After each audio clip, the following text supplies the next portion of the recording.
Hi guys, good evening.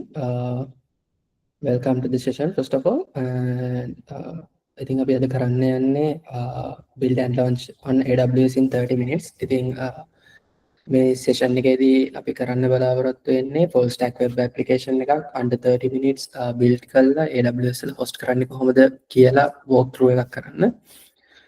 ඉතින් මේ session එක අද conduct කරන්නේ මමයි පදුලයි.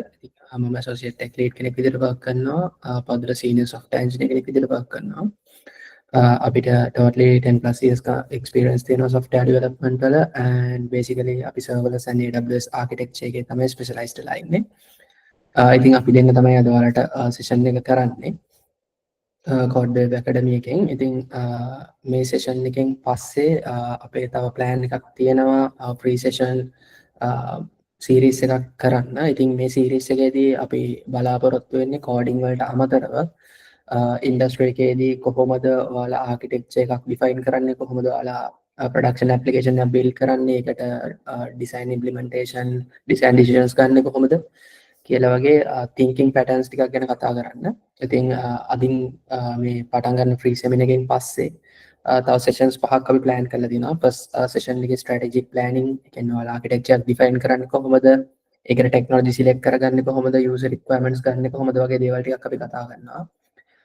ඊට පස්සේ second session එක විදිහට infrastructure foundation, ඒ කියන්නේ system architecture, database design, development environment එකක් හදන එක ගැන වගේ දේවල් කතා කරනවා. ඊට පස්සේ back end engineering, ඊට පස්සේ front end architecture, වගේම අන්තිමට අපි deployment and operations, ඒ කියන්නේ continuous integration, monitoring and performance management වගේ දේවල් ටිකක් කතා කරන්න බලාපොරොත්තු වෙනවා.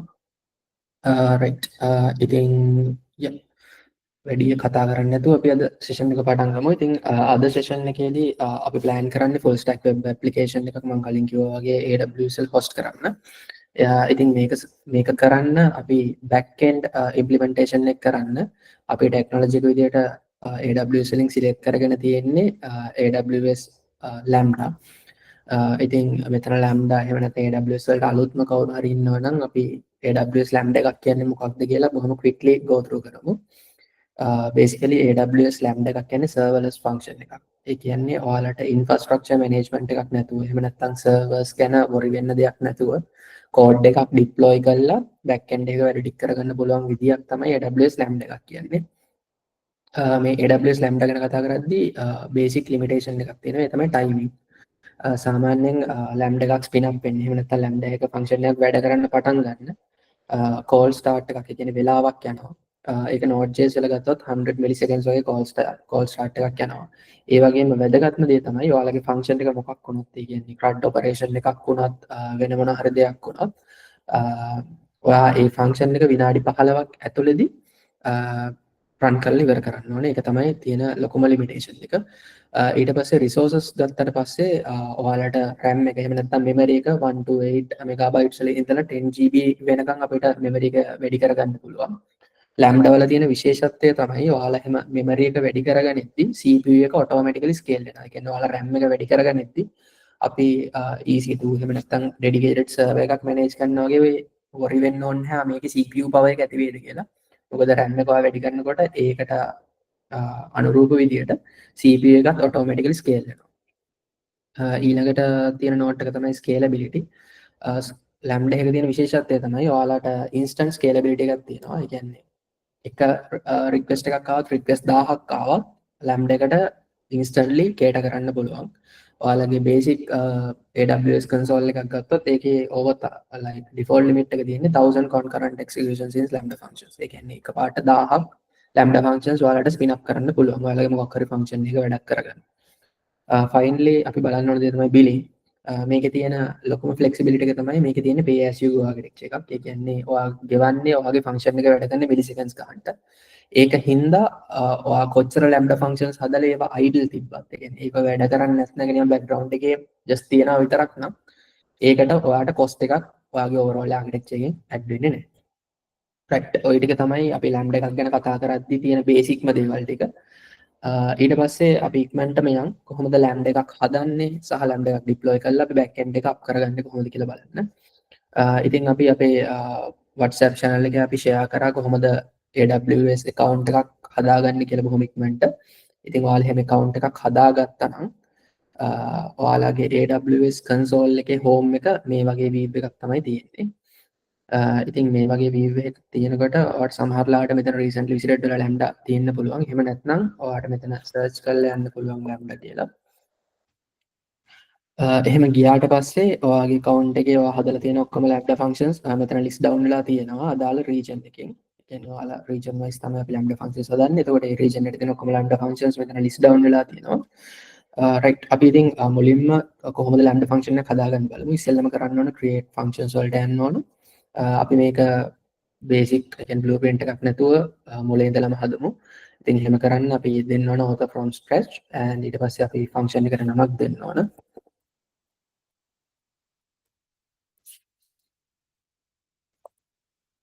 ඉතින් ඒකට ඔයාලට මොකක් හරි meaningful නමක් දෙන්න පුළුවන්. ඊට පස්සේ ඔයාලට run time එක select කරගන්න පුළුවන්. ඔයාලා මේක expand කරොත් ඔයාලට බලා ගන්න පුළුවන් Java, Python, Ruby, .NET ඒ වගේ ගොඩාක් run times තියෙනවා. ඒ කියන්නේ ඕන language එකක් ඔයාලට use කරන්න පුළුවන්.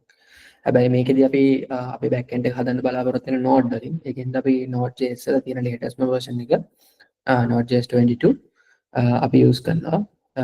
ඒත් එක්ක මේ තියෙන අනිත් functions වල default තියන්න පුළුවන්. මේකෙදි basically වෙන්නේ lambda execute වෙන්න ඕන IAM role එකක් කියලා. ඒ කියන්නේ permissions ටික හැදෙනවා.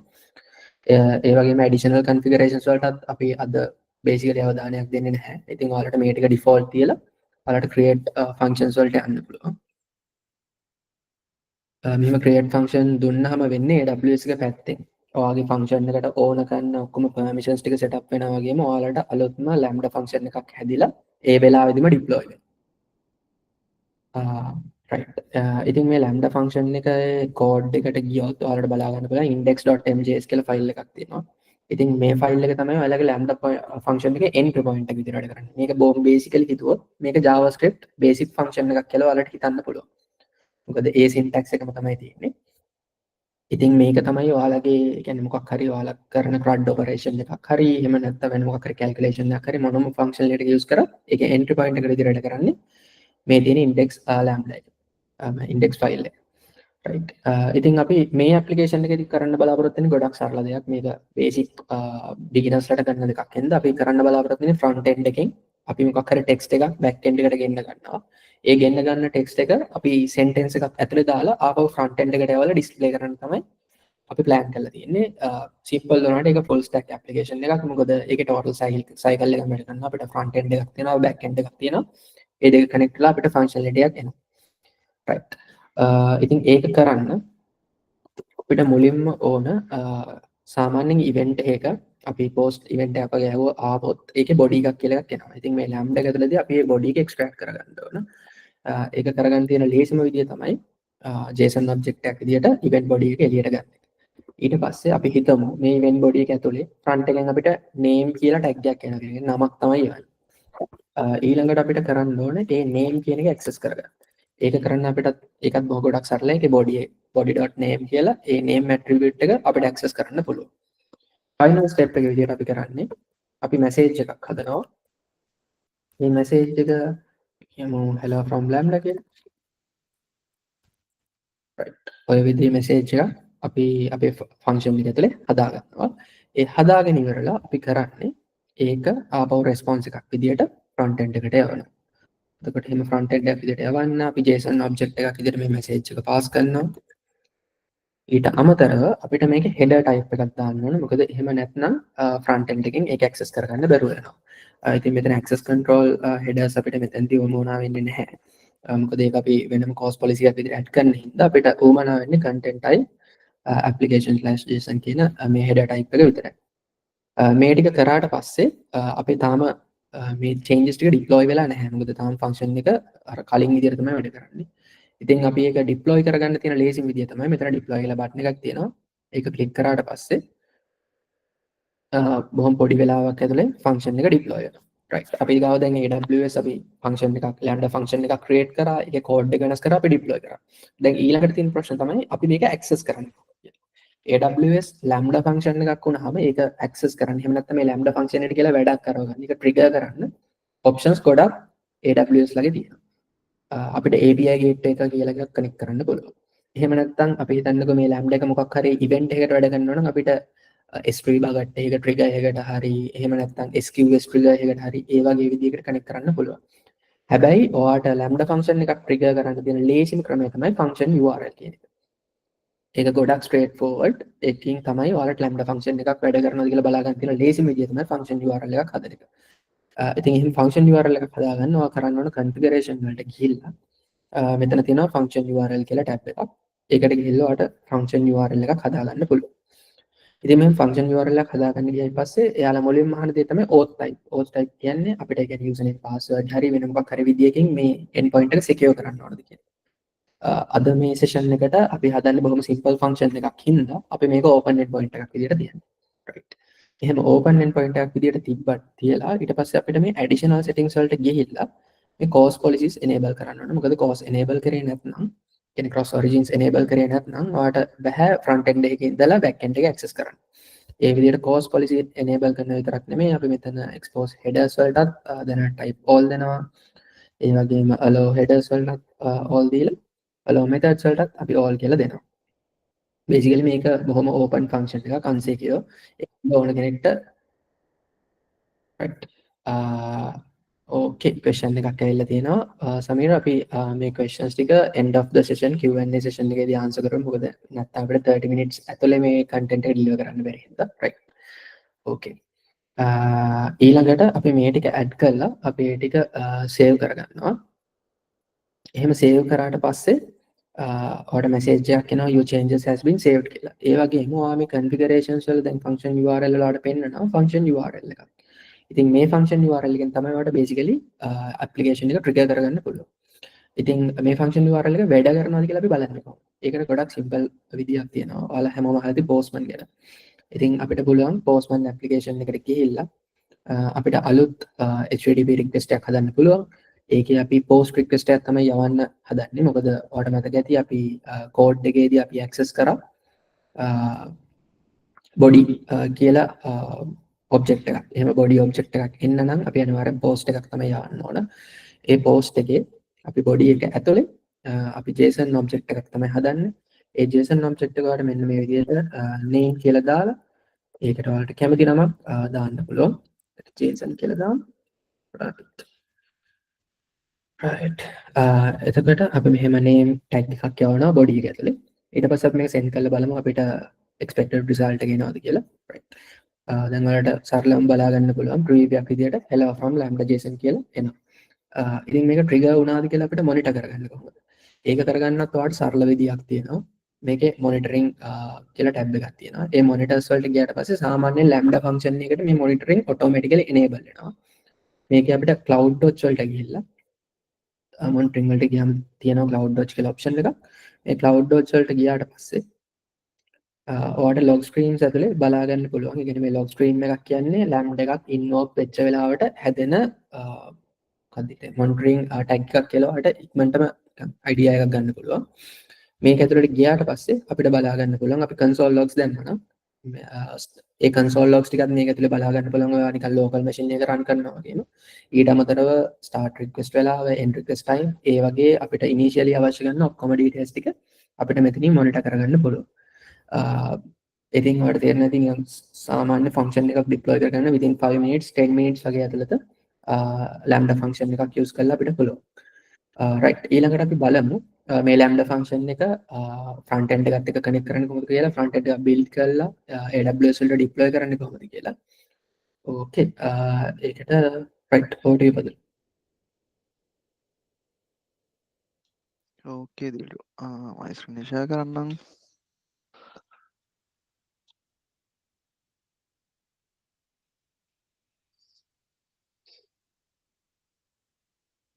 okay, oh you can see my screen now. yeah. ඕකේ අපි බලමු දිල් කිව්වාගේ අපි ලැම්ඩ එක හදාගත්තා. දැන් අපි ලැම්ඩ එකේ රෙස්පොන්ස් එක කොහොමද කියලා ඔයගොල්ලෝගේ ෆ්‍රන්ට් එන්ඩ් එක පෙන්වන්න. අපි මේ සෙෂන් එකට තෝරගත්තේ Next.js කියන ෆ්‍රේම්වර්ක් එක. අපි පොඩ්ඩක් කෝඩින් කරන්න කලින් බලමු Next.js කියන්නේ මොකක්ද කියලා. මේකත් බිල්ඩ් කරලා තින්නේ React කියන ප්ලගින් එක උඩ. ඒ වුණාට මේක React වලට වඩා performance, scalability and developer experience එක ගොඩක්ම වැඩි. මේක ක්‍රියේට් ඇන්ඩ් මේන්ටේන් කරන්නේ Vercel කියන කම්පැනි එකකින්. ඒ වගේම මේක React එක කම්පෙයාර් කරද්දී මේකේ ෆුල් ස්ටැක් කේපබිලිටිස් තියෙනවා. ඒ කියන්නේ ඔයාලට ෆ්‍රන්ට් එන්ඩ් බෑක් කියන වෙන වෙනම ඩෙවලොප් කරන්න ඕන වෙන්නේ නැහැ Next.js එක්ක. ඔයාලට same code base same application එකේම front end back end develop කරන්න පුළුවන්. ඒ වගේම මේකේ performance optimization එක ගොඩක්ම වැඩි React එක කම්පෙයාර් කරද්දී. ඒ වගේම SEO වලට ගොඩක්ම යූස් කරන්නේ Next.js. මොකද මේකේ concept එකක් තියෙනවා server side rendering කියලා. ඔයාලට ඉස්සරහ slides වලදී බලන්න පුළුවන්. ඒ වගේම React එක කම්පෙයාර් කරද්දී ඔයාලට දන්න විදිහට React routing method ටික අපි manually configure කරන්න ඕනේ. ඒ වුණාට Next.js වලට ආවම පස්සේ මේකදී by default routing methods එනවා අපි හදන page එකේ නමට. ඒකින්ද ගොඩක්ම easily අපිට routing method use කරන්න පුළුවන්. ඕකේ අපි බලමු React app එකේ කොහොමද Next.js compare කරන්න කියලා. ඕගොල්ලෝ aware ඇති කියලා මම හිතනවා මේ අවුරුද්දේ පෙබරවාරි වල ඉඳන් create React app එක deprecate වුණා. එතකොට ඒගොල්ලෝ suggest කරන්නේ Next.js තව framework එකක් තියෙනවා Remix.js කියලා. ඒ වගේ framework එක use කරන්න කියලා create React app වෙනකොට. මොකද React එක production build එකකට optimize කරලා නැහැ. ඒ වගේම අපි කලින් කතා කරපු server side rendering කියන method එක ගොඩක්ම use වෙන්නේ නැහැ React වල. ඒ වගේම මම කලින් කිව්වාගේ routing method ගොඩක්ම අඩුයි. අපි basically configure කරන්න ඕනේ ඔක්කොම routings ටික React වල. ඊට අපි Next.js වලට ආවන් පස්සේ ඔයාලට server side rendering, static site generation, incrementers generation වගේ ගොඩක් concept වල එකතුවක් තමයි basically hybrid rendering method එකක් තමයි Next.js වල තියෙන්නේ. ඒ වගේ මම කලින් කිව්වාගේ මේකේ ඔක්කොම routing method යන්නේ file base විදිහට. ඔයාලා හදන file එකේ නමින් තමයි route එක හැදෙන්නේ. example එකකට ඔයාලා login කියලා file එකක් හැදුවොත් basically domain/login කියන්නේ ඔයාලගේ route එක. ඒකේ render වෙන්නේ ඔයාලා හදපු login page එක. ඒත් එක්කම මම කලින් කිව්වාගේ ඔයාලට මේකේ separate backend එකක් use කරන්න ඕන වෙන්නේ නැහැ. same code base same application full stack application එක develop කරන්න පුළුවන්. ඒ වගේ මේකේ inbuilt එනවා image optimization එකක්. ඒක ගොඩක්ම useful වෙනවා ඔයාලට easily develop කරනකොට. ඒ වගේම මේක ඉක්මනට fast loading වෙනවා ඔක්කොම images වගේ. ඒ ටික තමයි basically React Next.js වල තියෙන benefits ටික. ඊට පස්සේ අපි බලමු ඇයි අපි මේ session එකට Amplify use කරන්නේ කියලා Next.js deployment එකකට. ඔයාලට ගොඩක් method තියෙනවා Next.js application එකක වගේම React basically React Next.js application එක deploy කරන්න. ඔයාලට පුළුවන් Vercel කියන platform එක use කරන්න, Netlify ඒ වගේම ඔයාලා ගොඩක් Linux ගැන පොඩ්ඩක් ඉන්ට්‍රෙස්ටඩ් නම් ඔයාලට පුළුවන් Linux හරි Ubuntu හරි ඔයාලට පුළුවන් AWS වල EC2 එකක් හදලා deployment එක කරන්න manually ඔක්කොම configure කරලා ඒ වුණාට ඔයාලට Amplify use කරොත් ඔයාලට clicks දෙකකින් තුනකින් ඔක්කොම deployment එක කරන්න පුළුවන්. ඔයාලට ඉස්සරහට demo එකදී බලන්න පුළුවන්. ඒ වගේ මේකේ තියෙන scalability එක හිතන්නකෝ ඔයාලා වෙබ්සයිට් එකක් හදනවා ඇප්ලිකේෂන් එකක් හදනවා ඒකට එකපාරටම unpredictable traffic එකක් එනවා. එතකොට ඔයාලා අර මම කලින් කිව්ව විදිහට EC2 හදලා manual method එකක් ගියොත් ඔයාලට ඔක්කොම load balancers ඔක්කොම networking part එක manually කරන්න වෙනවා. ඒකට අපි Amplify වගේ service එකක් use කරද්දී AWS පැත්තෙන් ඒ ඔක්කොම අපිට configure කරලා දෙනවා. ඒ වගේම built-in CI/CD integration එක ඔයාලා manually CI/CD ඉම්පලිමෙන්ට් කරන්න ඕනේ නැහැ. මේකෙදි ඔයාලට කනෙක්ට් කරන්න පුළුවන් ඔයාලගේ ඕනම version control system එකක් එක්ක automatically මෙයා CI/CD pipeline එක හදා ගන්නවා. ඒ වගේම මම කලින් කිව්වා වගේ ඔක්කොම full stack application එකකින features මේකේ වැඩ කරනවා. authentication, API, storage වගේ ගොඩක් දේවල් මෙයාලා built-in support කරනවා Amplify වල. ඒ වගේම තව ගොඩක් ඉම්පෝර්ටන්ට් දෙයක් තමයි මේක යූස් කරනවා cloud fund කියන CDN එක. ඒකත් AWS ලගේන සර්විස් එකක්. ඒක යූස් කරන් පස්සේ ඒකෙන් ගොඩක්ම latency එක reduce වෙනවා. ඔයාලා සයිට් එකක් එකපාරට load කරන් පස්සේ cloud fund එකෙන් ඔයාලගේ සයිට් එක cache කරලා ඊළඟ පාර ඒක load කරද්දී cache එකෙන් තමයි load වෙන්නේ. එතකොට ආපහු අර network calls ගොඩක් avoid වෙනවා. basically ඉක්මනට site එක load වෙනවා. ඒක ගොඩක් හොඳ user experience එකක් ගන්න පුළුවන්. අපි ඊළඟ session වලදී බලමු cloud fund use කරන්න කොහොමද. ඔයාලට React එක use කරන්න පුළුවන්. ගොඩක් services එක cloud fund use කරන්න පුළුවන්. ඕකේ ඔය ටික තමයි බේසිකලි Next.js and Amplify ගැන බේසිකලි කතා කරන්න තියෙන්නේ. ඔයාලට මොන හරි ප්‍රශ්නයක් තියෙනවා නම් අපි සෙෂන් එක ඉවර වෙලා Q&A එකේදී ඒ ගැන ඩිස්කස් කරමු. දැන් අපි බලමු කොහොමද Next.js application එක බේසිකලි හදන්නේ. මේක බේසිකලි කම්ප්ලෙක්ස් ඇප්ලිකේෂන් එකක් නෙවෙයි. just දිල්රු ඩෙවලොප් කරපු lambda function එක අපිට රික්වෙස්ට් එකක් යවලා lambda එකට response එක කොහොමද show කරන්න කියලා Next.js application එකේ ඊට පස්සේ අපි ඒක කොහොමද අපේ JIT එකට add කරන්නේ ඊට පස්සේ JIT එකට කොහොමද automatically ඒක deploy කරන්නේ Amplify වලට ඒ වගේම ඔයාලට බලන්න පුළුවන් කොහොමද ඒක monitor කරන්නේ ඔයාලගේ application එක Amplify වල inbuilt features වලින් ඕකේ මම හිතන්නේ ඔයාලා GitHub account එකක් හදාගන්න ඇති කියලා හිතනවා අපේ වීඩියෝ එක බලලා අපි එහෙම වුණොත් coding session එකට යමු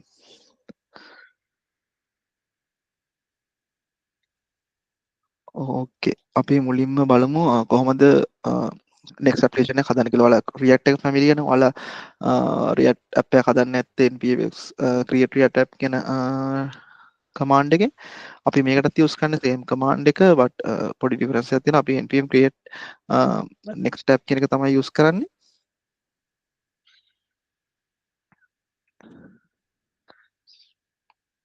ඒ වගේම අපි latest කියන tag එක use කරනවා. මොකද එතකොට අපිට latest version එක තමයි use කරන්නේ. ඒකත් ගොඩක් recommended. මොකද සමහරලාට security issues තියෙන්න පුළුවන් previous version වල. ඒකින්ද latest එක use කරන එක තමයි ගොඩක්ම හොඳ. ඊට පස්සේ ඔයාලට app එක නමක් දෙන්න පුළුවන්. මම මෙතනට දෙන්නම්.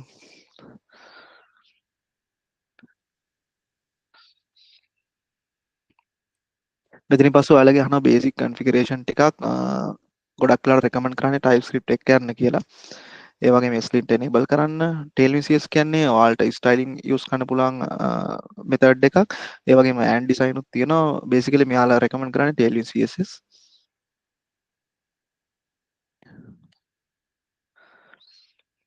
ඕකේ. මේ ටිකට enter දීගෙන පස්සේ automatically project එක create වෙනවා. මේකට 2 to 3 minutes යනවා. ඒක හින්දා අපි වෙලාව යන හින්දා මම කලින් project එකක් හදාගත්තා ওই විදියටම. දැන් මම ඉන්නේ project එක ඇතුලේ. basically මේක තමයි folder structure එක Next.js වල React වලට ගොඩක්ම similar. ඔයාලට බලන්න පුළුවන් page.txt file එක මේ tsx extension එක use කරන්නේ අපි TypeScript එක use කරන හින්දා. ඔයාලට දැන් මේ project එක run කරන්න පුළුවන් locally development environment එක npm run dev කියන command එකෙන් ඔයාලට ඔක්කොම commands බලන්න පුළුවන් package json එකෙන් මෙතන dev command එක තමයි දැන් මම run කරන්නේ.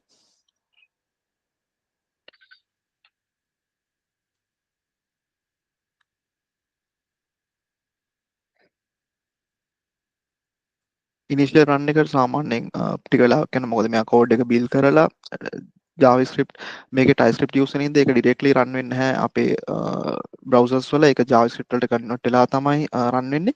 ඒකින්ද initial build එක ටිකක් වෙලා යනවා. ඕකේ.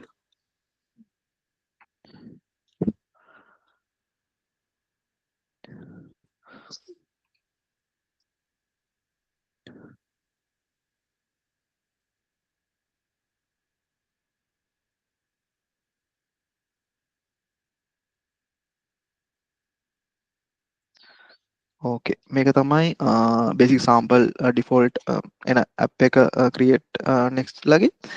ඊට පස්සේ අපි session එකට අපිට මේ ටික අයින් කරමු. අපිට මේ ටික ඕනේ නැහැ. image එකකුත් ඕනේ නැහැ. basically අපි මේ app එක කරන්නේ දිල්ලු හදපු lambda එකේට API call එකක් ගහනවා අපේ නමත් එක්ක. ඊට පස්සේ එන response එක අපි display කරනවා අපේ front end එකේ. ඕකේ. basically ඒකට අපිට ඕන වෙනවා form එකක්. ඒ කියන්නේ අපි form එක submit කරාම තමයි response request එක යන්නේ lambda එකට. ඊට පස්සේ response එක තමයි අපි show කරන්නේ. අපි form එකක් හදාගමු ඒකට. අපිට input box එකක් ඕනේ අපේ නම type කරන්න. බටන් එකක් ඕනේ අපිට form එක trigger කරන්න.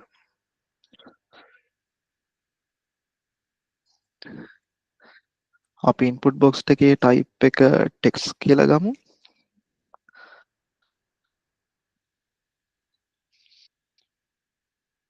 මම ප්ලේස් හෝල්ඩර් එකකුත් දෙන්නම්.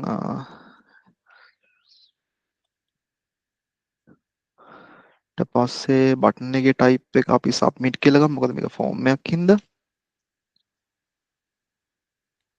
ඊට පස්සේ ඕකේ අපිට ඕන වෙනවා අපේ ඉන්පුට් එක සේව් කරන්න ස්ටේට් එකක්. මේකදී අපි මොකුත් රිඩක්ස් වගේ ඇඩ්වාන්ස් කන්සෙප්ට් වලට යන්නේ නැහැ. අපි අපේ ස්ටේට් එක මැනේජ් කරන්නේ ෆන්ක්ෂන් එක ඇතුළෙමයි. ඒකෙදී අපි යූස් කරනවා use state කියන මෙතඩ් එක. අපි ඒකට name කියලා දාගමු අපේ ස්ටේට් එකට.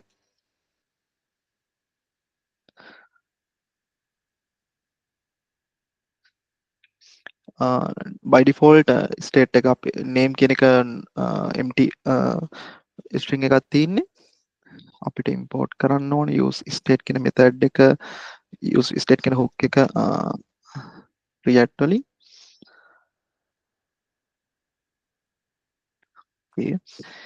ඊට පස්සේ අපි text box එකේ value එක විදිහට අපේ name එක දෙනවා. ඊට පස්සේ අපේ ඉන්පුට් එක දෙනකොට ඒක සේව් වෙන්න ඕන ෆන්ක්ෂන් එකක් තියෙන්න ඕනේ. ඒකට by default ෆන්ක්ෂන් එකක් එනවා on change කියලා. අපි කරන keyboard වලින් කරන change එකට එයා trigger වෙලා ඔක්කොම අපි දෙන inputs ටික එයා සේව් කරගන්නවා ඒ ෆන්ක්ෂන් එකේදී. ඒකට අපි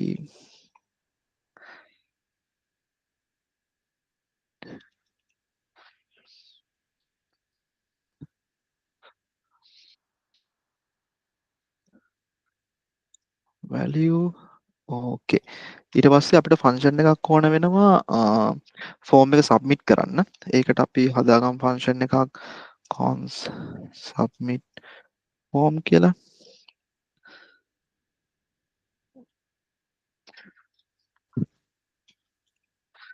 මෙතන මම any කියන type එක use කරනවා. ඒක best practice එකක් නෙවෙයි. උනට තියෙන time එකත් එක්ක අපිට any කියන එක use කරන්න පුළුවන්. basically ඔයාලා project එකක් කරනකොට මෙතනට හරි type එකක් use කරන්න ඔයාලගේ තියෙන requirement වලනේ function එකේ behavior එක අනුව.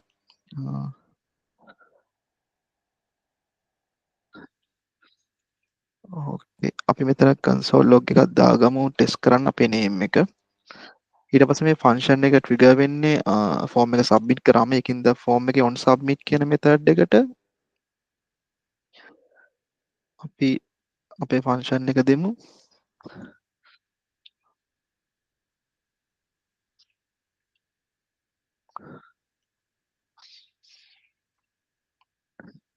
ඕකේ. අපි බලමු.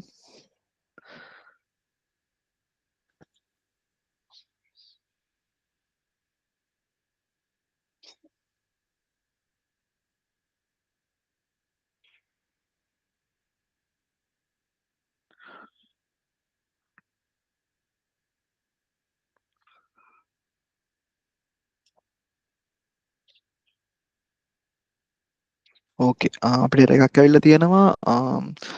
importing component that need to use it require client components. yes අපි මම ඔයාලට කලින් කිව්වා වගේ React Next.js වෙනස් වෙන්නේ Next.js වල තියෙන server side component කියලා එකක්.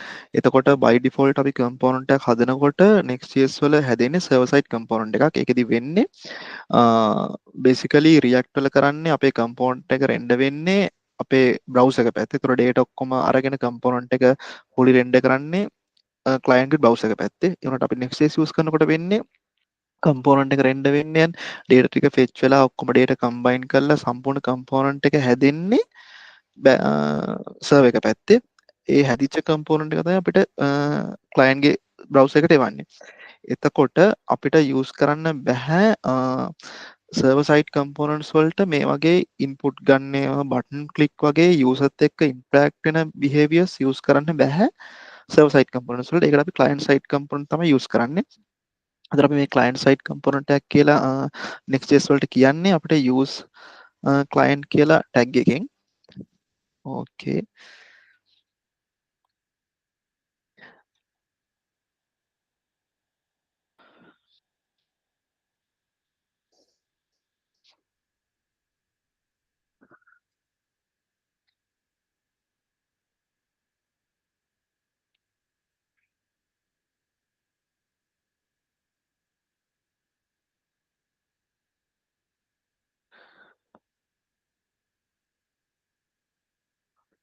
ඕකේ අපිට බලන්න පුළුවන් අපේ ඉන්පුට් බොක්ස් එක and බටන් එක මේක පොඩ්ඩක් ස්ටයිල් කරගන්න මම නැත්තම් බලා ගන්න අමාරු හින්දා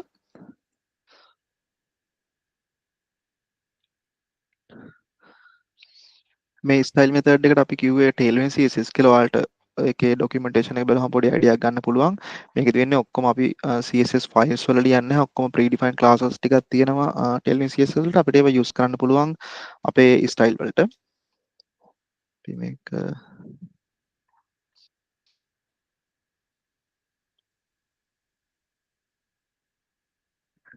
padding එකකුත් දීලා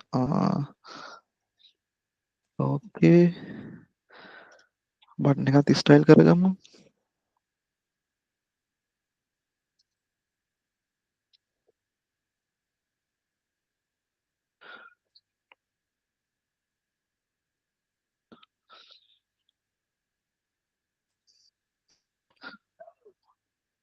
ඕකේ අපි අපේ ෆෝම් එකත් ස්ටයිල් කරගත්තා. අපේ ඉන්පුට් බොක්ස් බටන් ඔක්කොම ස්ටයිල් කරගත්තා.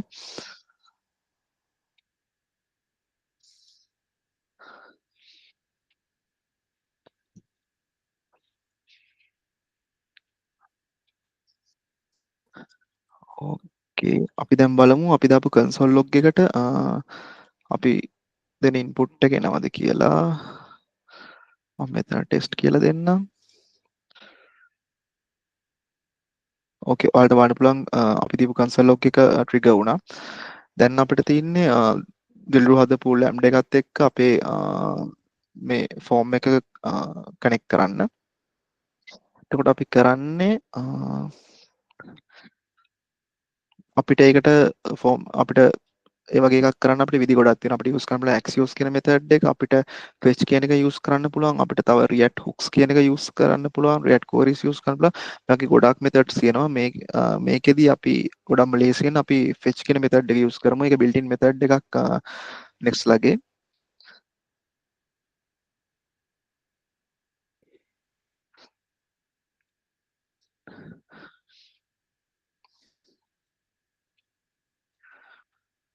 okay. මේක await function එකක්. ඒතර අපි await එක අනිවාර්යෙන් යූස් කරනවා. අපේ parent function එක අනිවාර්යෙන් async කරන්න ඕන. okay මේක fetch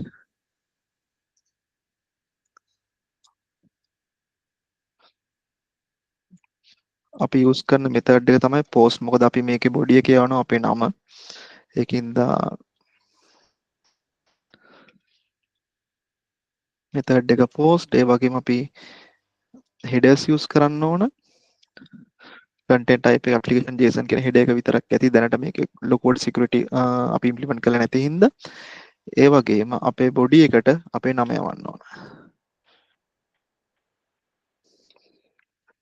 අපි json stringify කරලා තමයි අපේ නම යවන්නේ. ඕකේ ඊට පස්සේ අපි මේක එන ෆෝම් සෙන්ඩ් කරන අපි මේක ෆෝම් රෙස්පොන්ස් කියලා හදාගමු. ඒ වගේ මේ දැන් අපිට ලැම්ඩ එකකින් එන රෙස්පොන්ස් එක අපි සේව් කරලා අපි පෙන්වන්න ඕන අපේ ෆ්‍රන්ට් එන්ඩ් එකේ. එතකොට අපි ඒක සේව් කරගන්න අපිට ස්ටේට් එකක් ඕන.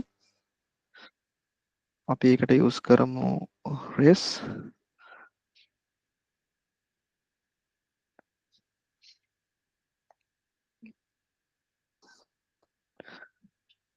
මෙතනදී අපි මොකුත් ඩිෆයින් කරන්නේ නැහැ අපේ ටයිප් එකක්. අපි දන්නේ නැහැ එන රෙස්පොන්ස් එක මොන වගේ වේද කියලා. අපි ඒකින්ද null කියලා තියාගමු.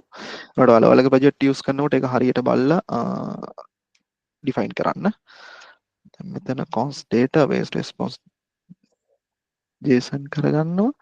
ඊට පස්සේ මම res එකට සෙට් කරනවා එන data ටික. ඕකේ දැන් අපේ එන data ටික අපි res කියන attribute එකට සෙට් කරලා තමයි තියෙන්නේ. අපි දැන් මේ ටික පෙන්වන්න ඕන අපේ form එකට පල්ලෙහාන්. එතකොට අපි කරන්නේ මුලින්ම res එක තියනවාද කියලා බලනවා. ඊට පස්සේ අපි div එකක් දාලා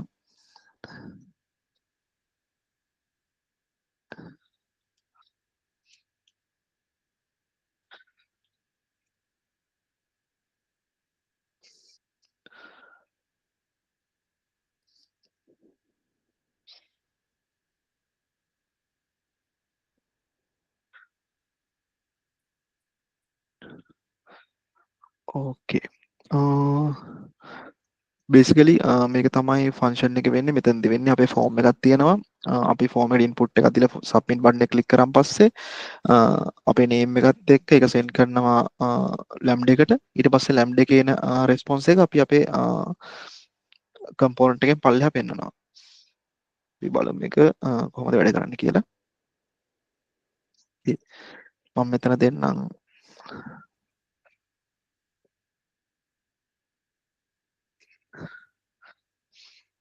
ඕකේ. ඒ කියන්නේ අපිට එරර් එකක් ආව සින්ටැක්ස් එරර් එකක්. ඕකේ.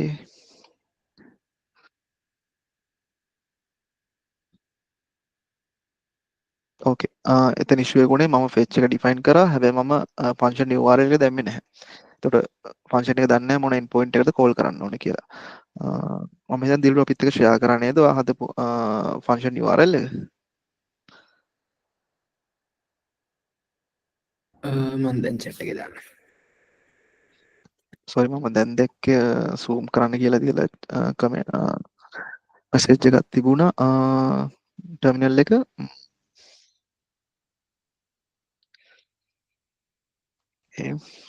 ඔයාලට මේ කෝඩ් එක බලන්න පුළුවන්. අපි පබ්ලික් ජිට් රෙපෝ එකක් හදලා ඔයාලට ලින්ක් එක දාන්නම්. ඒතර ඔයාලට බලන්න පුළුවන් කෝඩ් එක. ඕකේ. දැන් මම මෙතනට අපේ ෆන්ක්ෂන් URL එක දානවා.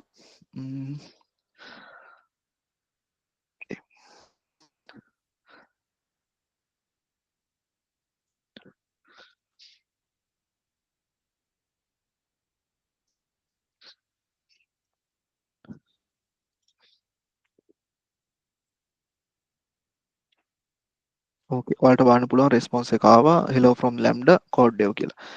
මෙතෙන් ඔයාලට බලන්න පුළුවන් යන network call එක network ඔයාලා use කරන browser එකේ inspect mode එකට ගිහිල්ලා network tab එකට ගියන් පස්සේ ඔයාලට බලන්න පුළුවන් යන request එක මෙතන 200 එකක් stress එක 200 type එක fetch ඔයාලට ඒක ක්ලික් කරන් පස්සේ ඔයාලට බලන්න පුළුවන් ගිය payload එක අපේ නම තමයි ඒ code dev කියලා.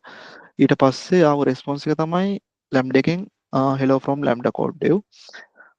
ඕකේ ඔයාලට බලන්න පුළුවන් මේක post request එකක් 200 තමයි return උනේ. මොකුත් error එකක් ආවේ නැහැ. මේක තමයි request URL එක. ඔය ටික තමයි basically ගන්න පුළුවන් අපිට network tab එකේ. ඕකේ අපි දැන් බලමු මේ කොහොමද amplify වලට deploy කරන්න කියලා. එතකොට ඔයාලට local host වෙනුවට live link එකක් කරන් මේක test කරන්න පුළුවන්.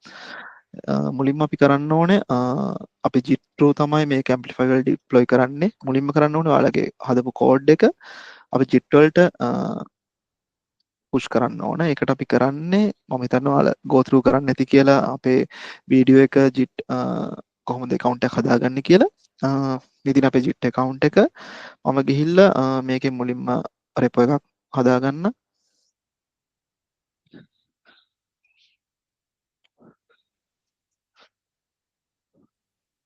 ඕකේ මේක පබ්ලික් repo එකක් විදිහට හදාගන්න. ඔයාලට පස්සේ උනත් go through කරන්න පුළුවන් code එක කොහොමද run අපි implement කරලා තියෙන්නේ කියලා.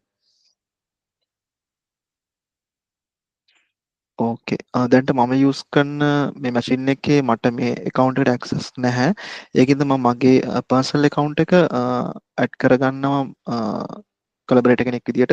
ඔයාලටත් ඔයාලගේ campus එකේ හරි මොකක් හරි personal project හරි යූස් කරනකොට මේ වගේ collaborators add කරගෙන multiple teams එක වැඩ කරන්න පුළුවන්.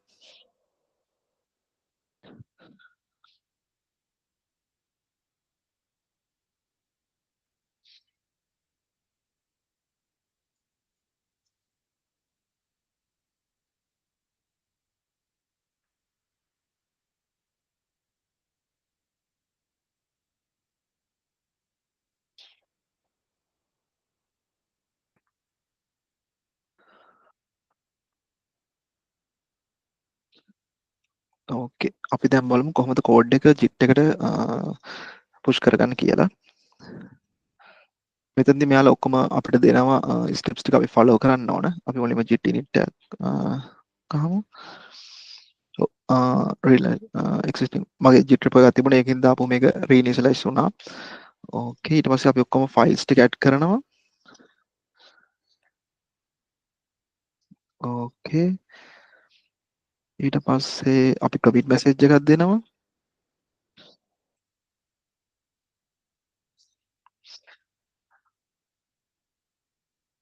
ඊට පස්සේ අපේ by default මේක එන්නේ master කියලා. අපි ඒක change කරගන්නවා main කියලා. branch එකේ නම ඔයාලට master එක නැති use කරන්න පුළුවන් issue එකක් නැහැ. ඊට පස්සේ අපි අපේ git repo එකේ origin එක set කරගන්නවා.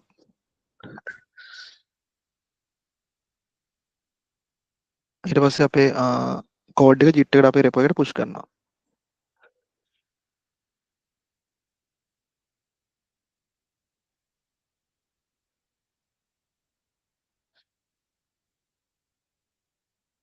ඕකේ. ඊට පස්සේ ඔයාලට මේ page එක refresh කරන් පස්සේ බලන්න පුළුවන් ඔයාලගේ code එක git එකට push වෙලා තියෙනවා. අපි දාපු commit message එකත් එක්කම. ඊට පස්සේ තියෙන ඔයාලට දැන් තමයි අපි connect කරන්නේ amplify එක අපේ code එක. ඒකට අපි කරන්නේ කලින් දිල්රු පෙන්නුවා වගේ අපේ dashboard එකට එනවා. AWS account එකේ. එතකොට මේ recently visits නැති වෙන්න පුළුවන් ඔයාලගේ එකේ. එතකොට ඔයාලට කරන්න වෙන්නේ amplify කියලා පොඩි search එකක් දෙන්න.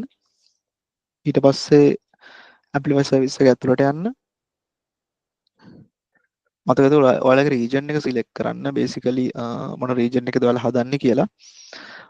දැනට අපේ මේ region එකේ apps දෙකක් තියෙනවා. මොකද app එකක් නැත්නම් ඔයාලගේ create new button එක ඇවිල්ලා ඔයාලව app එකක් හදන go through කරනවා.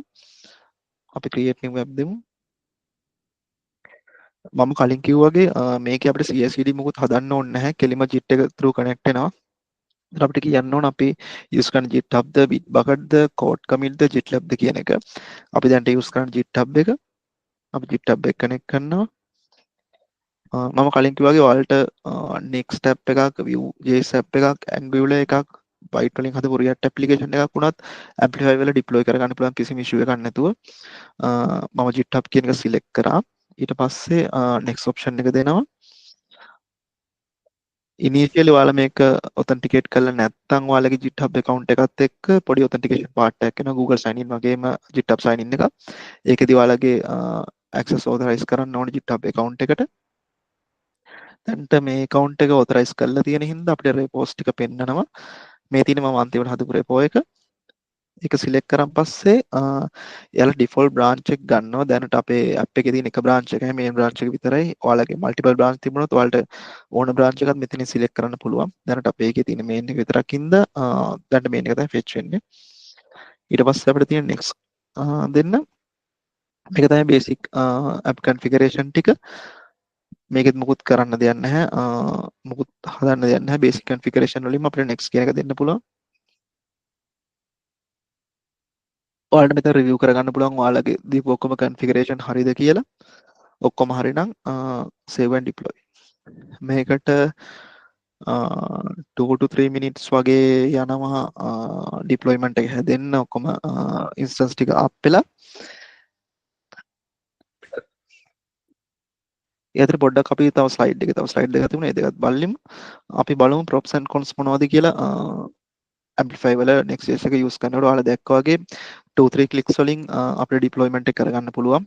මම කලින් කිව්වා වගේ scalability එක ගොඩක් තියෙනවා. ඔයාලා හිතා ගන්න බැරි unpredicted traffic එකත් application එකට ආවොත් ඒක කිසිම issue එකක් නැහැ. ඔයාලා Amplify වලින් deploy කරලා තියෙනවා නම් Amplify ඔක්කොම බලා ගන්නවා. ඊට පස්සේ build for DevOps ඔයාලා කලින් දැක්කා වගේ කිසිම දෙයක් අපේ DevOps වලින් කරන්න නැහැ. CI/CD pipeline හදන්න, action triggers හදන්න මොකුත් නැහැ. මේ automatically ඔක්කොම ටික හදා ගන්නවා. කලින් slide එකේ මම කිව්වා වගේ මේක CDN එකත් එක්ක connect වෙලා තියෙන cloud fund කියන. ඒකෙන් හින්දා ඔයාලට latency එක ගැන ඒක ඊට පස්සේ performance ගැන කිසිම බය හේතුවක් නැහැ. ඔක්කොම resolve වෙනවා cloud fund එක පැත්තෙන්. මේකේ disadvantages බැලුවොත් ඔයගොල්ලෝ දන්න විදිහට AWS use කරන pay as you කියන method එක initial stage එකේදී මේක පොඩ්ඩක් complex වෙන්න පුළුවන්. ඒ වුණාට ඔයාලා හරියට go through කරලා ඉගෙන ගත්තන් පස්සේ ඔයාලට cost එක අඩු වෙන විදිහට ඔයාලා services ටික manage කරන්න පුළුවන්. ඒ වගේම vendor lock. ඒ කියන්නේ ඔයාලා මේක Amplify use කරන්නේ AWS ලගෙන් දෙන service එකක්. ඒකින්ද ඔයාලට පස්සේ migrate කරන්න වුණොත් වෙන service එකකට හේතුව Azure වගේ එකකට එතන process ටික complex වෙනවා. මොකද AWS ලගේ තියෙන හැම service එකම Azure ලගේ නැහැ. ඒ වගේ වෙලාවට පොඩ්ඩක් ඔයාලට පොඩි extra development එකක් යනවා. ඒ වගේම limited customization මම කලින් කිව්වා වගේ අපිට මේක deploy කරන්න පුළුවන් EC2 එකක්. ඒකට ඔයා ඔක්කොම මුලින් ඉඳන් හදන්න ඕන. ඒ වුණාට Amplify use කරන් පස්සේ එහෙම ඕනේ නැහැ. AWS පැත්තෙන් අපිට ඔක්කොම හදලා දෙනවා. හැබැයි එතනදී අපිට කරන්න පුළුවන් කස්ටමයිසේෂන් ගොඩක් අඩුයි. EC2 එක මේක දානවා නම් ඔයාට networking part එක ඔයාට ඕන විදිහට කරන්න පුළුවන්. ඒ වුණාට amplify එක දානවා නම් එහෙම බෑ. ඒ වගේ issues තියෙනවා. ඊට පස්සේ පොඩි learning curve එකක් තියෙනවා. කොහොමද amplify වැඩ කරන්නේ, කොහොමද connect කරන්නේ, ඒ ටික පොඩ්ඩක් ඉගෙන ගන්න ඕන. ඒ ටික තමයි disadvantages විදිහට තියෙන්නේ. අපි බලමු මේක deploy වෙලාද කියලා.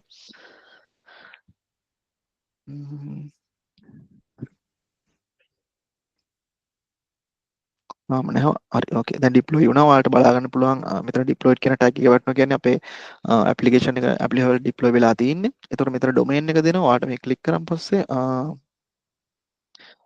අපේ application එකට බලන්න පුළුවන්. මම දැන් මේ තියෙන අපේ host කරපු amplify එකේ host කරපු application එක මම මේක chat එකට දාන්නම්. ඔයාලා go through කරන්න හරියට response එක එනවද කියලා. අපි මෙතන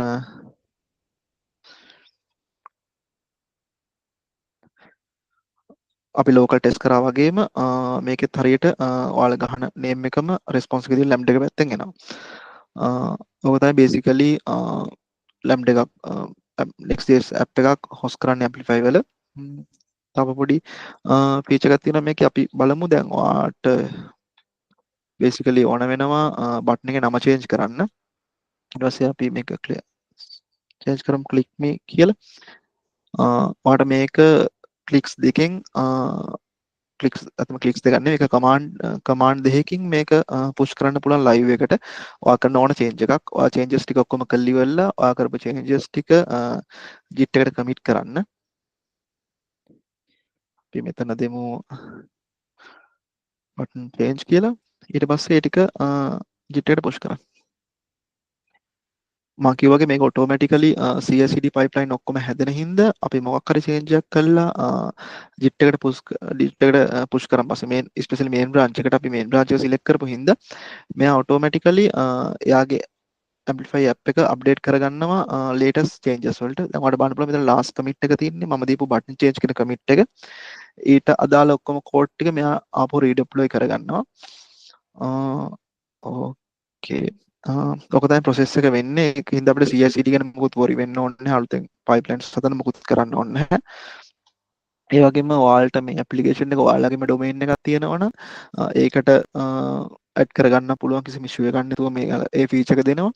ඒ වගේම අලුතෙන් branches set කරන්න, firewalls වගේ security features වැඩි කරන්න ගන්න වගේ ගොඩක් features මෙයාලගේ inbuilt එනවා.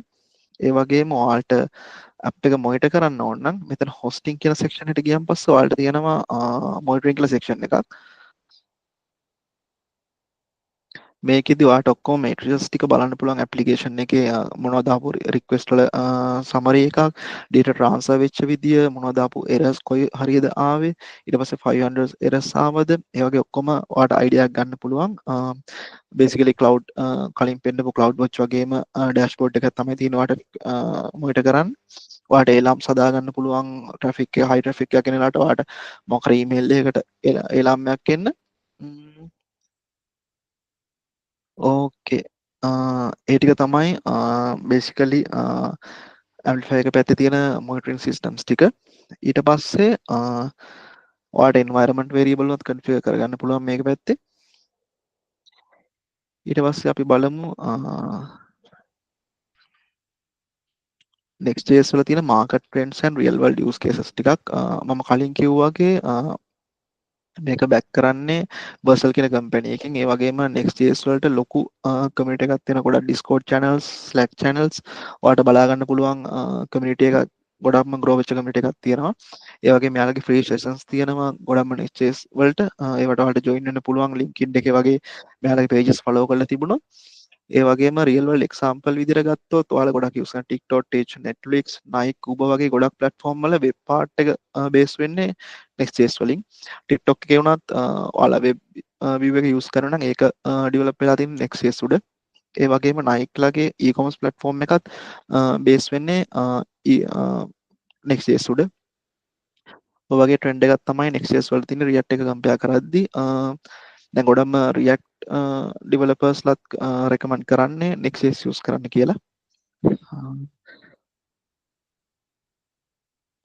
ඕකේ අපි බලමු හරි අපි කරපු චේන්ජ් එකක් ඩිප්ලොයි වුණා බටන් එකේ අපි පේජ් එක රිෆ්‍රෙෂ් කරමු ඕකේ ඔයාලට බලන්න පුළුවන් බටන් එකක් චේන්ජ් වෙලා තියෙනවා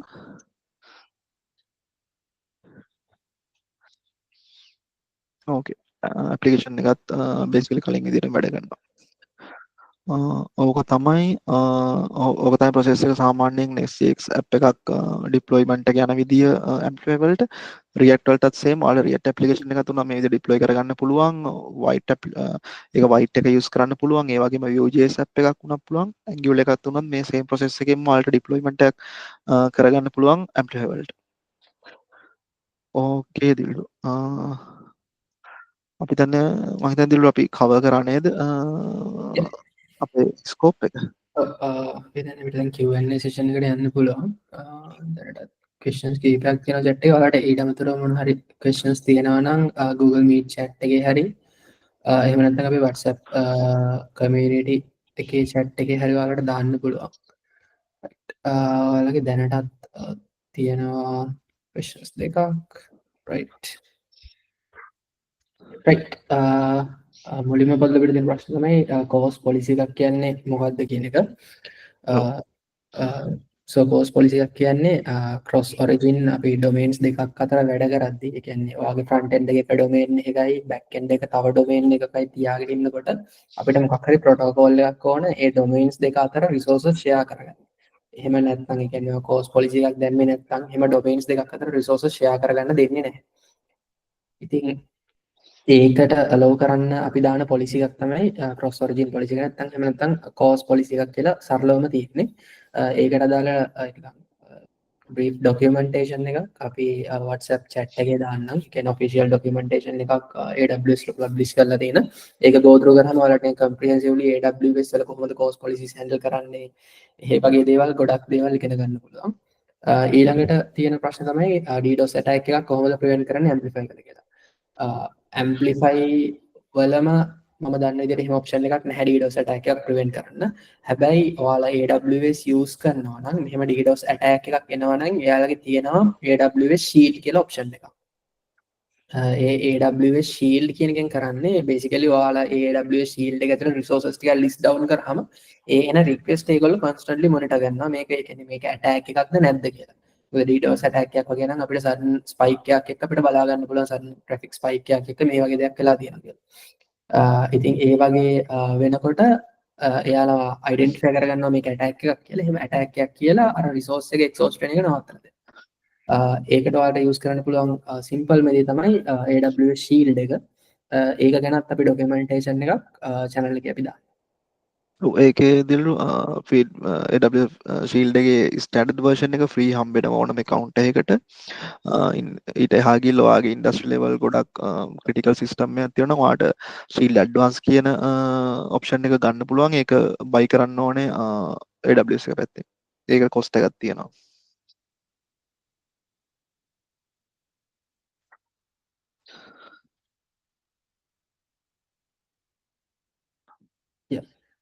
හරි ඊළඟට තියෙන්නේ how to connect AWS services when deploying large scale web applications like RDS and EC2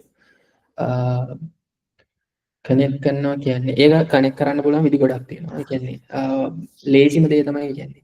බොහොම බේසික්ම දේ තමයි අපි දැන් මේ කරා වගේ කන්සෝල් එකෙන් ගිහිල්ලා ඔයාලට රිසෝස් මැප් කරලා ඒ විදිහට කරගන්න පුළුවන්. මම හිතන්නේ මම හරි දෙන ආන්සර් එක. එහෙම නැත්නම් පස්සේ chat එකක් දාන්න ඒක නෙමෙයි නම් මම කරේ. කියන්නේ RDS එකක් එහෙම නැත්නම් EC2 එකක් කනෙක්ට් කරනවා නම් ඔයාලට කරන්න තියෙන බේසික්ම විදිය තමයි දැන් RDS එකක් කියන්නේ EC2 එකක් කියලා ගමුකෝ අපි. එහෙම නොත් අපිට කරන්න පුළුවන් ලේසිම දේ තමයි EC2 එක deploy කරලා ඊට පස්සේ RDS එක වෙනම deploy කරනවා. ඊට පස්සේ RDS එකේ තියෙන endpoint එක අරගෙන අපේ application layer එකේ ඒක integrate කරලා environment variable එකකින් හරි වෙන වගේ දෙයකින් හරි ඒක අපෝ EC2 එකට deploy කරාට පස්සේ ඒ දෙක connect වෙනවා. ඒක තමයි කරන්න පුළුවන් ලේසිම විදිය.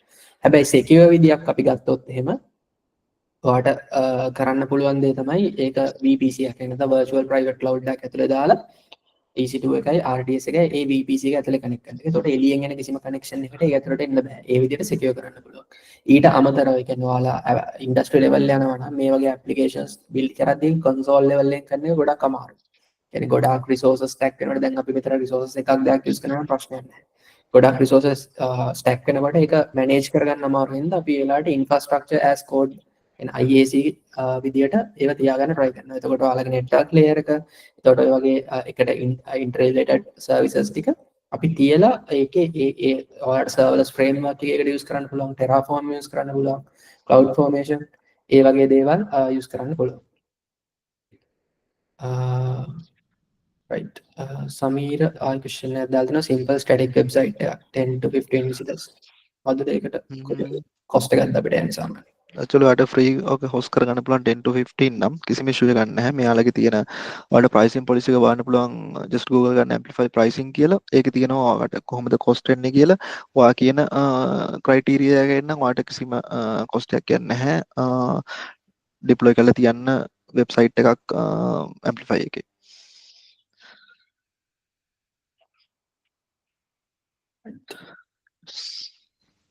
ඊළඟට තියෙන question එක Cloudflare and CloudFront main differences මොනවද? දෙකම ඔදිල්ලු. දෙකම ගත්තාම දෙකම CDN networks. අපි CloudFront කියලා කියන්නේ CloudFront එක provide කරන්නේ AWS එක පැත්තෙන්. ඒකින්ද තමයි අපි ගොඩක් CloudFront එකේ නම් features use කරනවා AWS related services වලට. ගොඩක් දැන් අපි use කරා වගේ Amplify site එකක් host කරන්න. ඒ වගේම ඔයාලා මොන හරි S3 bucket එකක මොන හරි deploy කරලා ඔයාලට ඒකටත් ඔයාලට CloudFront connect කරන්න පුළුවන්. එතකොට caching ඔක්කොම handle වෙන්නේ CloudFront එක through. එතකොට ඔයාලට ගොඩක් අඩු latency එකකින් වැඩ කරගන්න පුළුවන්. ඒක තමයි දෙකම CDN services තමයි Cloudflare and CloudFront. How to maintain speed of a web app when connect different services. ඒක ඇවිල්ලා ඒ කියන්නේ ඒක architectural decision එකක්. ඒ කියන්නේ ඔයා web application එක speed එක ගොඩක් දේවල් මත depend වෙනවා. ඒ කියන්නේ කොච්චර third party use කරනවද, web application එකෙන් කොච්චර back end calls යනවද, ඒ විතරක් නෙමෙයි web application එකේ කොච්චර ඒ කියන්නේ images හරි videos හරි වගේ resources use කරනවද, ඒ වගේ දේවල්. ඉතින් කරන්න පුළුවන් static web application එක කරන්න පුළුවන් සරලම දේ තමයි CDN එකක් connect කරන එක. ඒ කියන්නේ content delivery network එකක්. අපි කලින් කතා කරපු Cloudflare, CloudFront වගේ එකක්. එතකොට ඔයාගේ application එක ගොඩක් speed up වෙනවා. ඊට අමතරව ඔයාලා backend එකක් කියන්නේ backend එකක් එක්ක connect කරනවා නම් ඔයා backend architecture එක define කරන්න ඕන. ඒ කියන්නේ ඒ වගේ traffic එකකට cater කරන්න පුළුවන්. අපි lambda එකක් connect කරනවා නම් ගොඩක් වෙලාවට ඒක automatically spike up වෙනවා, spike down වෙනවා. ඒ කියන්නේ ඒකට කියන්නේ elasticity එකක් තියෙනවා කියලා. ඒ කියන්නේ කැමති වෙලාවට scale up වෙනවා, අනිත් වෙලාවට scale down වෙනවා. ඒ විදියට cater කරන්න පුළුවන්. ඒක අපි ඉස්සරහා sessions වලදී කතා කරමු. ඒ කියන්නේ කොහොමද අපි web application එකක් scalable architecture එකක් විදියට define කරන්න කියලා. ඒත් එක මම හිතන්නේ අපි කලින් දුන්න ආන්සර් එක පොඩි අප්ඩේට් එකක් දෙන්න ඕනේ. කියන්නේ amplify වලින් DDoS attack එකක් prevent කරන්න පුළුවන් කියලා. අපි කිව්වා AWS shield කියලා එකක් තියෙනවා කියලා. AWS shield එකක් තියෙනවා වගේම amplify එක ඇතුලේ WAF ඒ කියන්නේ application level firewall එකක් තියෙනවා. web application firewall කියලා. ඒ firewall එක පැත්ත configuration එකකුත් ඔයාලට automatically amplify වල හම්බ වෙනවා. ඒකෙනුත් මම හිතන්නේ DDoS attack එකක් අපිට prevent කරගන්න පුළුවන්. Right. ඒ ටික තමයි. Any more questions guys?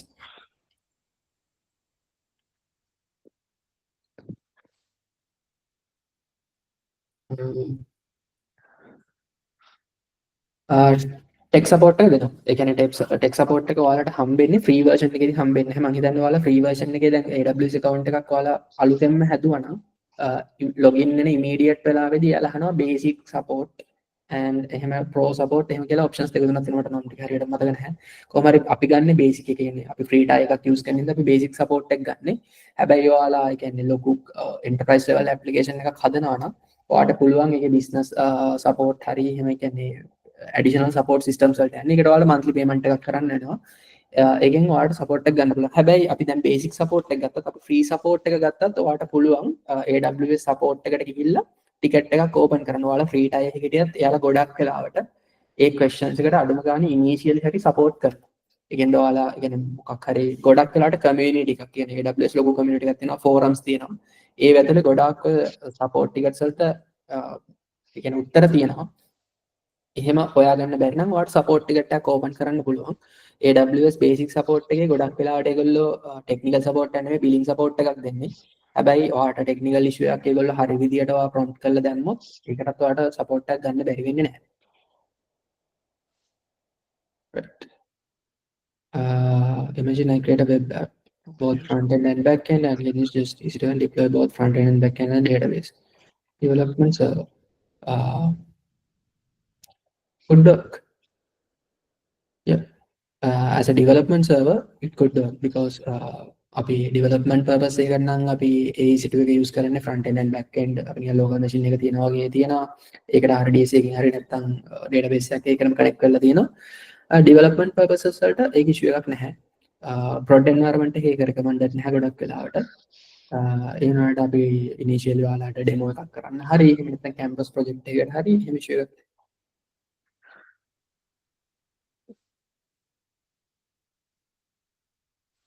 ඔයාලට බෑක් ඒක තව දෙයක් ඇඩ් කරනවා. ඔයාලට බෑක් එන්ඩ් සර්වර් එකක් විතරක් ඩිප්ලොයි කරගන්න ඕන නම් හිතන්නකෝ Node.js application එකක් කියලා.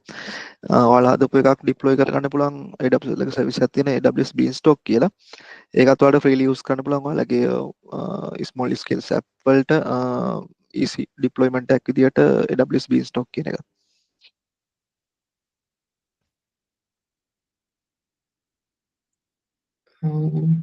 right. Any more questions, guys?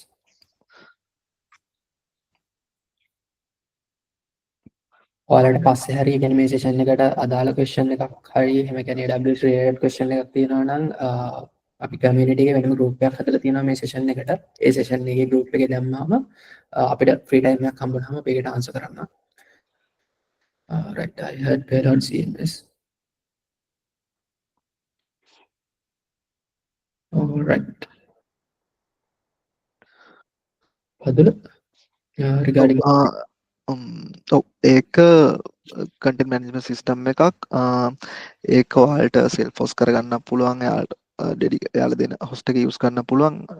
හැබැයි small scales වලට ඒ වගේ එකක් යන එක තේරුමක් නැහැ. ඔයාලා ගොඩක්ම customization යන app එකක් තියෙනවා නම් ඔයාලට CMS එකක් use කරන එක ගොඩක් හොඳයි. තව ඔයාලට use කරන්න පුළුවන් CMS එකක් තියෙනවා Strapi කියලා headless Strapi කියලා headless CMS එකක් තියෙනවා. ඒකත් try කරන්න පුළුවන්. ඒකත් self hosting self management තියෙනවා. තව ඒ වගේ headless CMS ගොඩක් තියෙනවා.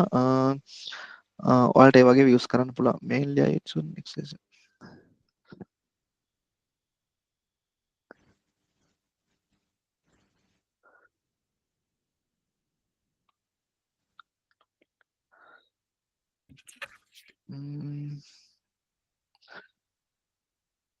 Want to develop a headless WordPress with an Next.js.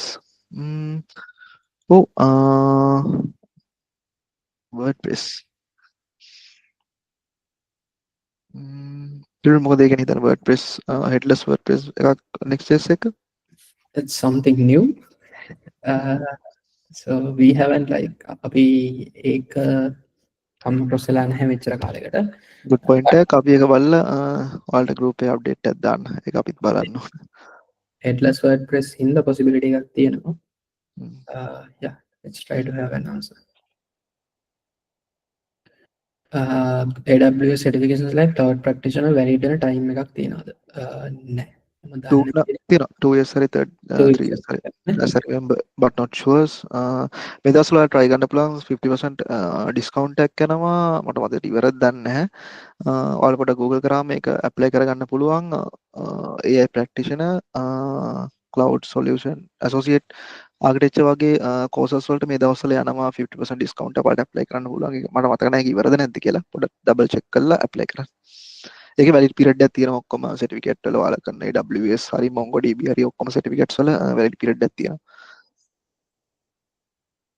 yes 3 years වලට පස්සේ සාමාන්‍යයෙන් valid period එක ඉවර වෙනවා. ඊට පස්සේ ඔයාලට recertification එකක් කරගන්න පුළුවන් AWS එකේ. මම හිතන්නේ එහෙම කරන්න reason එක තමයි AWS resources ගොඩක් වෙලාට අලුත් වෙනවා ඒකේ.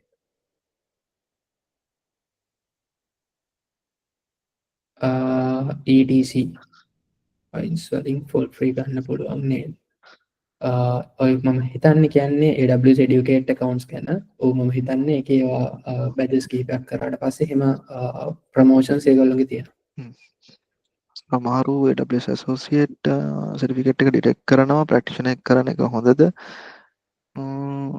basically AWS වලට absolute beginner කෙනෙක් නම් ඒ කියන්නේ AWS කවදාවත් use කරලා නැත්නම් resource ඒ කියන්නේ කවදාවත් hands on experience නැත්නම් AWS වලට AWS කියන්නේ මොකක්ද කියලා දැනගන්න AWS practitioner කියන exam එක හොඳයි. but industry level එකේ valid professional certificate එකක් විදිහට පිළිගන්නේ AWS associate certificate එක ගොඩක් වෙලාවට. but ඔයාලට absolute ඒ කියන්නේ කිසිම idea එකක් නැත්නම් AWS කියන්නේ මොකක්ද කියලා AWS practitioner කෙනෙක් ගන්න එක ගොඩක් හොඳයි. ඒකට ඔයාලට basics දේවල් ගැන ගොඩක් හොඳ idea එකක් එනවා. ඒක valid නැතුව නෙමෙයි. but හිතන්නකෝ ඔයා කියන්නේ senior levels වලට යද්දී ගොඩක් professional certificate එකක් විදිහට valid වෙලා තියෙන්නේ AWS associate certificate එක architect එක. right ඒ වගේම අපි ඔයගලන්ට feedback form එකක් දැම්මා chat එකේ. ඒක අපි group එකේ share කරනවා. ඒකේදී ඔයාලට තියෙන feedback session එක ගැන මොනවා හරි improve වෙන්න දේවල් තියෙනවා නම් ඉස්සරහ sessions වලට ඒකට දාන්න අනිවාර්යයෙන්ම. එතකොට අපිට ඒ විදිහට adapt වෙන්න පුළුවන්. right ඊට අමතරව වෙන මොනවා හරි questions තියෙනවා නම් ඔයාලට group එකේ දාන්න. මම හිතන්නේ අපි දැන් almost 8 half an hour session එක 1 hour විතර වෙලා තියෙනවා. right any more final questions guys?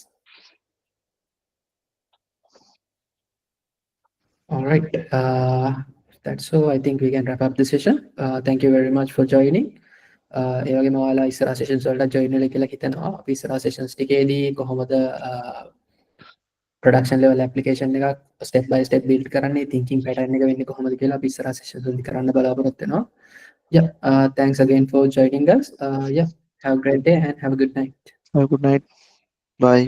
Bye.